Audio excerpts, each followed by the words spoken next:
When your partner holds you while you sleep, your nervous system is telling you something. Not your conscious mind, not the part of them that knows they're doing it, but the part that only speaks in body language, the part that has spent thousands of hours deciding whether you are safe enough to be completely defenseless around. Most people never notice what's actually happening in that moment. They think it's habit, comfort, just what bodies do when they share a bed long enough. But there's a verdict being cast while you're both in the dark. A decision that relationship researchers say is one of the most honest things a person can reveal. And by the end of this, you'll understand what your partner's body has been saying to you every single time they reach without thinking. The thing that most people sleep right through without ever knowing, you've probably noticed it without naming it. You felt the way they reach for you in that half-awake space. Not when they're conscious, not when they've decided to do it, but in the moment when the performing part of their brain has finally stopped, when the day is over and they're too tired to edit what their body actually wants. They move toward you, and you might have thought it was just physical warmth, just a body seeking comfort, something simple and animal. Here's what most people miss. Dr. Sue Johnson spent decades studying what couples do in unguarded moments when the social masks come off and the nervous system is left to do what it actually wants to do. What she found wasn't about grand romantic gestures or the words people say. It was about what the body does when it's finally honest, when the performance ends and the defense system's lower.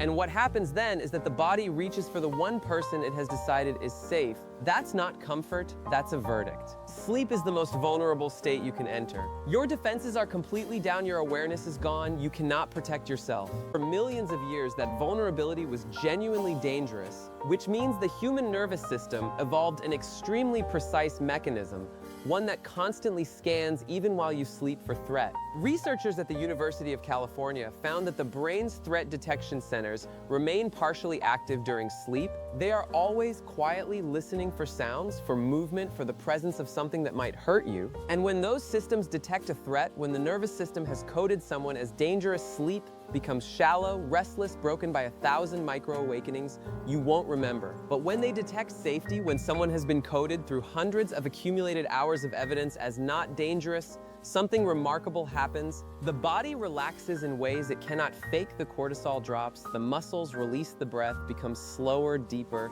And then if the bond is deep enough, the body reaches toward them. That movement isn't romantic the way movies teach romance. It's older than that, more honest. It is the nervous system casting its vote on a question that language is too complicated to answer. It's not sentiment, it's survival pointing at you. If this is making you see that moment differently, hit like and subscribe. It helps us reach more people who want to truly understand the person they love. Consider what it takes to earn that response, not to be told you're trustworthy, not to be given the words, but to be chosen by someone's nervous system, the part of them that cannot lie, cannot perform, and cannot be polite if it doesn't want to. Dr. John Gottman has spent over 4 decades studying the micro behaviors that predict whether relationships will survive. Not the arguments, not the big fights, but the quiet daily accumulation of moments where one person signals to another, "You are not a threat to me, you are safe to need." He calls it a bidding system. Every small act, the text that says, "I'm thinking of you," the way they turn toward you when you speak.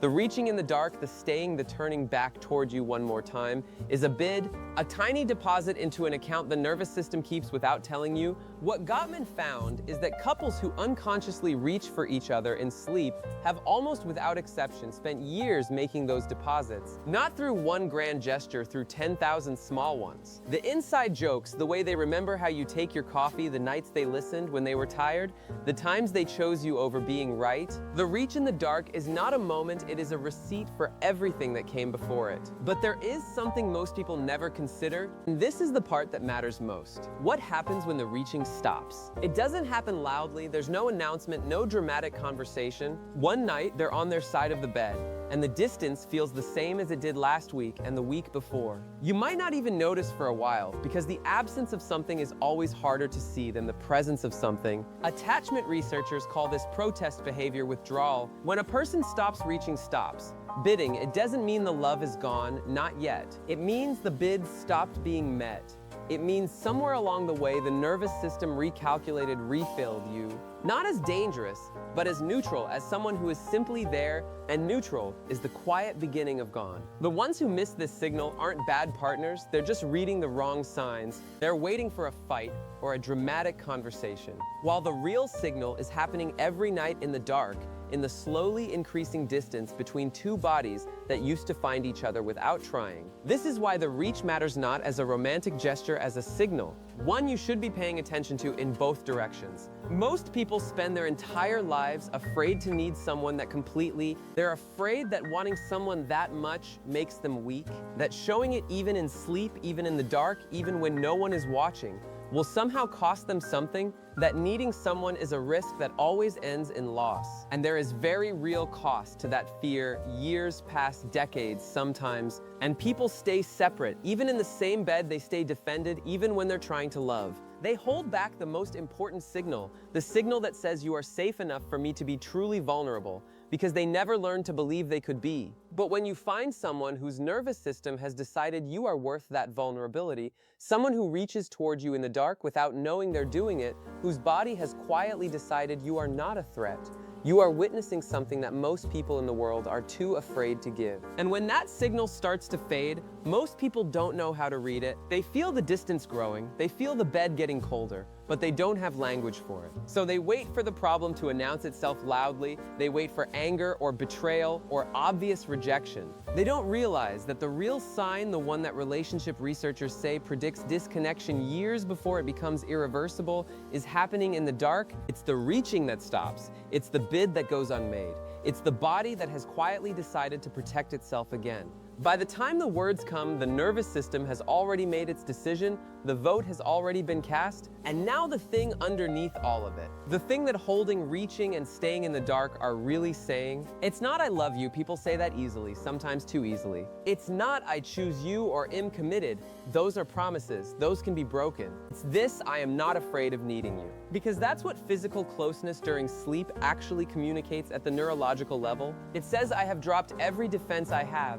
I am in the most vulnerable state my body knows how to enter. And I have chosen to do that here next to you, which means I have decided at a level below language that needing you is not a risk I'm afraid to take. Most people in this world spend their entire lives afraid to need someone, that completely afraid that the vulnerability will be used against them, afraid that showing it will cost them their power. And the person who holds you anyway, who reaches in the night without knowing they're doing it, whose body has quietly decided you are worth the vulnerability of sleep, that person is telling you something they may never find the words for. They are telling you they are not afraid of you. In a world that teaches people to protect themselves from the ones they love most, there is almost nothing braver than that. They're not just holding you, they're telling you in the only language the nervous system knows how to speak honestly, that you are the one place in the world where they finally stopped being afraid.